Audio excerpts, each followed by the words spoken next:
Hello friends, నేను మీ చరణ్. ఇది మనం ఇప్పుడు చేసుకొని పోయేది కొబ్బరి లడ్డు.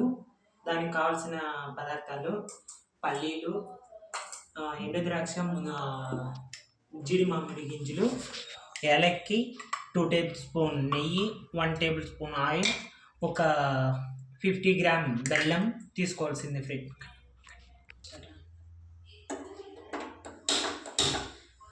ఫస్ట్గా మనం స్టవ్ ఆన్ చేసుకోండి ఫ్రెండ్స్. మనం ఫస్ట్గా ఇది పల్లీలు వాడుచుకుంటాం. స్లోగా పెట్టుకొని పల్లీలు ఒక 5 minutes వాడుచుకుంటాం ఫ్రెండ్స్.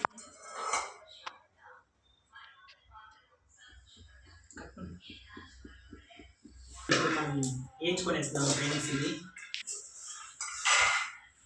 అలాగే ఒక 2 ఏలక్కాయలు మనము ఫ్రై చేసుకుంటాం ఫ్రెండ్స్. స్మెల్ కోసం, ఫ్లేవర్ కోసం. ఇది